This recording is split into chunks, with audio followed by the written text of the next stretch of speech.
মোটা শরীর দেখে তোরে কি আমি ডরাই? একবার কিন্তু ধাক্কা দিয়ে হালাই দিমু এমনি। দে ধাক্কা দে, দে ধাক্কা দে। আমি তো ধাক্কাই খাইতে চাই। আমি কিন্তু ধাক্কা দিয়ে দিমু, আমার হাতে কিন্তু শক্তি আছে।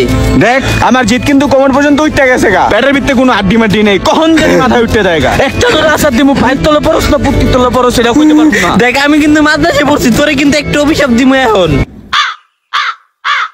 দিমু তোর একটা অভিশাপ দিমু।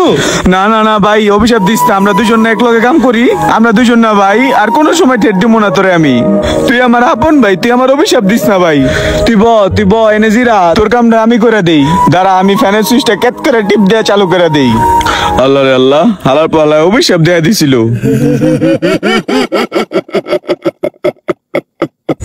ভাই কি লাগবো? মহাজন কই? মহাজন তো বাসায় খাইতে গেছে।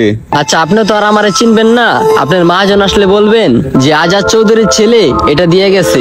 আরে কুজাত চৌধুরীর ছেলে, তুই কি কাম করবি এটা আসে না কবি। ভাই এটা কি কি কাম করতে হবে এটা কোন? তোমার মহাজন আইলে আমার ফোন দিতে কইবা, আমি বিস্তারিত সব বইলা দিমুনি। আচ্ছা ঠিক আছে, তাহলে মহাজন আইলে কমুনি। হ্যাঁ বইলো। একটা ঠান্ডা নিয়ে আসো তো 1 লিটার। নেও টাকা, এখান থেকে 500 টাকা নোটটা নেও। কই এই মাঙ্গের নাতির পাওটাও তো সবই ঠিক আছে, তাহলে আমারে পাঠাইলো কে?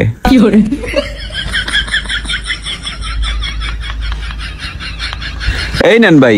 ইসরে বুঝলেই তো গেছিলাম ভাই, যে একাত নাই ভাই। এই যে টাকাটা, এই টাকাটা তুমি রাখা দাও, এটা দেওয়া লাগবো না।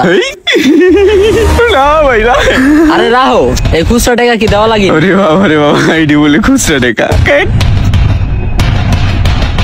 ভাই খান, ভাই ক্লাস নেই। আরে লাগবো না। খান তেলে খান। ডোক গিলেন ভাই, ডোক গিলেন, আরেকটা গিলেন। ওই ভাইরে দে ভাই, আরেকটা ডোক গিলো, গিলেন আরেকটা গিলেন। না না, তোমরা দুজন মিলে খেয়ে ফেলো, আমরা আসি। ওই রাফি রে দেখ, মজা দিয়া গেছে। নে এক ডোক গিল।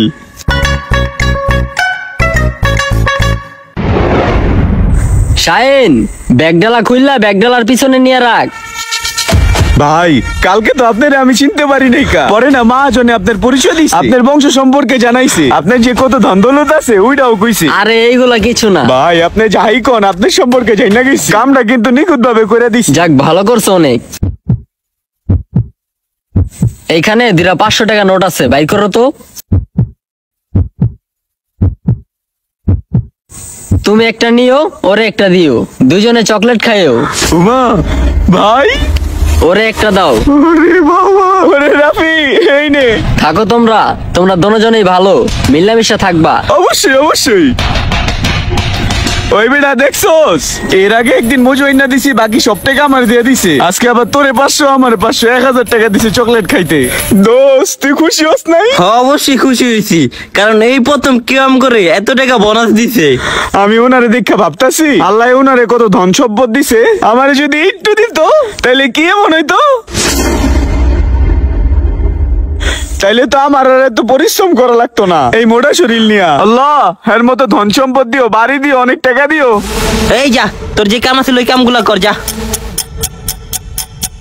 তোরে কি এখন কিছু কইছি আমি? তুই চেতলি গেলি গা? এই মোটার ঘরে মোটা, তোর ভিতরে তো কোনো শুকরিয়া নেই। তুই আরেকজনের জিনিস দেখে হিংসা করস কে? আমি কি হিংসা করছি? এই যে তুই অন্যজনের ধন সম্পত্তি দেখে হিংসা করস। আমার নাই দেখেই তো আমি করছি। তোর নাই ধন সম্পত্তি কি খালি টাকা পয়সা রে? বাড়ি গাড়ি, ভালো পোশাক, ভালো মানের খাবার। হাই রে মোটার ঘরে মোটারে, তুই যে আসতে পারতাছস পাও দিয়া, হাত ব্যবহার কইরা মুখ দিয়া খাইতে পারতাছস, দুইটা চোখ দিয়া ভালোভাবে দেখতে পারতাছস, আমার এই কথাগুলা কান দিয়া ভালোভাবে শুনতে পারতাছস।